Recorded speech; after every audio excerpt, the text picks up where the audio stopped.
All right, welcome back, guys. I'm Audrey Thompson, privileged bow hunter.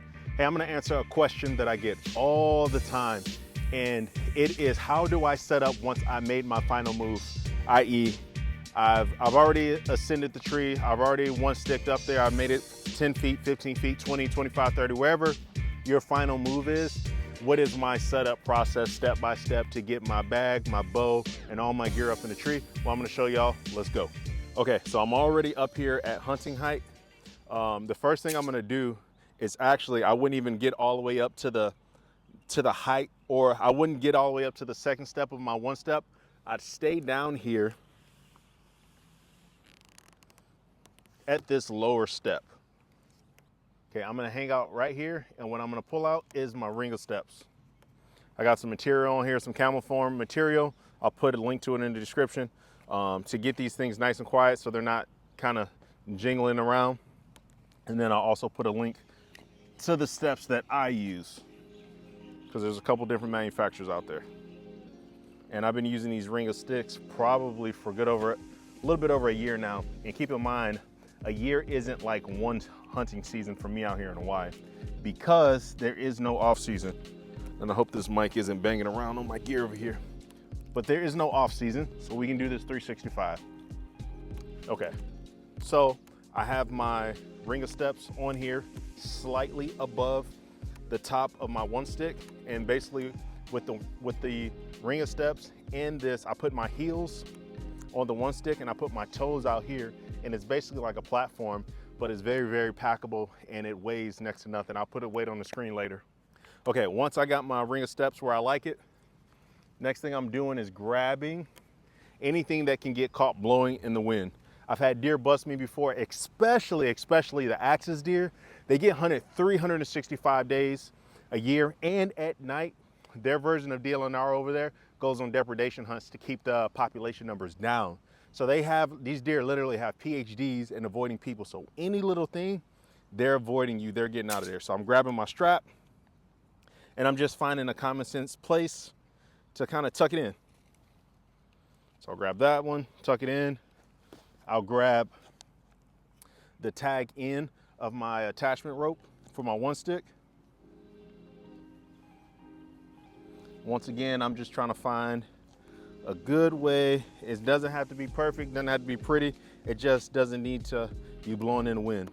I use my left foot to hook on to my aider, and I'm gonna bring that up too. I've had deer circle my tree. No clue, especially because I'm hunting dark to dark. And so sometimes if nothing comes through in the morning, by the time it's evening time, your scent may have dissipated just enough for that animal to think that you're not there, especially if you got good wind. So I've had them right under there. And if you got 3-4 steps down at the bottom of the tree and straps blowing and all that stuff in the wind, you might be able to get away with that in some places. But out here in Hawaii, hunting public land, where these axis deer are just super smart, you ain't getting away with it. I don't mind taking a couple extra seconds to get this stowed. So I get out of the bed early, folks. I don't want to get up there. I want to get set up nice and quiet, because I plan on staying around all day, especially if it's a spot that I know is money. I know that I'm in the Super Bowl area. If I can just wait the deer out, I ain't moving. Okay, so I got all that stuff stowed. Now I'm going back up the tree. Okay, back up the tree, feet are on the ring of steps. I'm gonna adjust my tether. Now at this point, guys, I know where I like to be with my tether height for comfort, because I've been saddle hunting for so many years. I like this tether right around forehead height. If I get that too high, it creates too much of a sharp angle, which gives me too much hip pinch. So that's just how my body is built. You guys just gotta spend time in your saddles and figure out what's best for you guys. But if you're watching this, chances are you might be a big fella in the 240, 250 pound and up club, and you might wanna start with your tether height, kind of where I started at. Okay, now I'm locked in. Ring of steps are where I like them at. I'm rocking a size 14. I'm in Crocs, all of that stuff, and I'm still good and comfortable here. Okay, so the first thing I'm doing now that I'm up here, I'm grabbing my gear hanger. Matt from Vital Grounds Outdoors makes this gear hanger, and then I got the bow hook from I want to say Genesis 3D printing. And you guys know me, normally I'm like tinkering, getting new stuff, but this setup for the bow and gear hanger has been so solid. Nobody else has been able to tempt me to grab anything in this department. Okay, so I got the gear hanger up. Now, this may seem a little counterintuitive. I don't bring my bow up first. I actually bring my backpack up, because what that does, I kind of have it girth hitched on the other side. It locks that in. It gives a counterweight. So now that bow, no matter what I do, this is locked in over here. Last thing I want to do is have my bow up here and then put a heavy pack on the other side and somehow tweak this where it comes off. So I gather all of this up. My carabiner's already attached to my pack. All I got to do is clip in.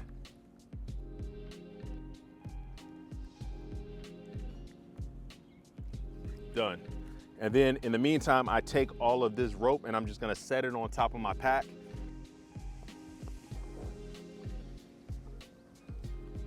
And then I take my pack and actually clip it around the tree. Name of the game for me is any of these straps, any of these strings, any of these ropes, any of these cables are not swinging in the wind. And then normally I have some Dynaglide, which I use it to hoist the deer before, the deer that I shot on Christmas, and I haven't bought more since. So we're gonna pause, and then Crystal's gonna act as if she was my Dynaglide. All right, so bow's up here. Look how stable this thing is.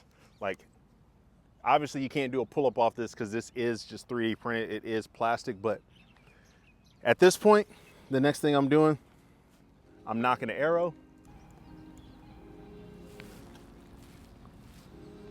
and I'm throwing my release on. All right, I have the bare bones of everything that I need to do to shoot a deer. Everything from this point on is just extra. These are the sprinkles. The ice cream is already set. So I'm cheap. I'm still sticking with the tethered OG back band. I like to throw this on because at this point, 9 times out of 10, as long as I didn't get lost going in or confused or something like that, I still got 45 plus minutes left until first light. So I might even fall asleep at this point. I might doze off a little bit. So, okay, I get comfortable. Now, some people believe that, 2 is 1, 1 is none. So what does that mean in this situation? Well, right now I have 1 tether. I have 1 bridge.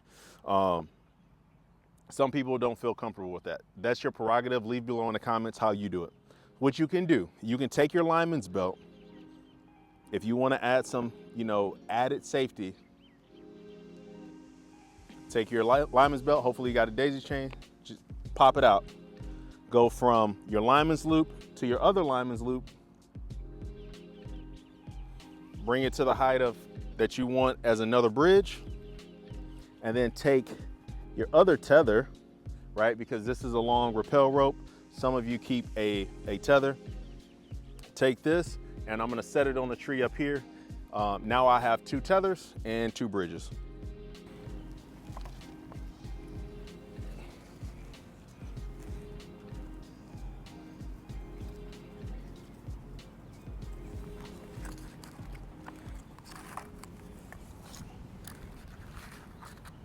Okay, now I have 2 bridges. I have 2 tethers. You might need this to make your spouse feel better. We're not judging here. We listen and we don't judge, all right? All right, so that's my setup from the last step, how I get in the tree, how I get set up, the order that I set everything up in. Hey, if this helped you in any way, shape, or form, please like, comment, share, and subscribe. Tell a friend to tell a friend. If you don't know how to spell the channel, it's Privileged. I know you know how to spell Bowhunter. We love y'all. Peace.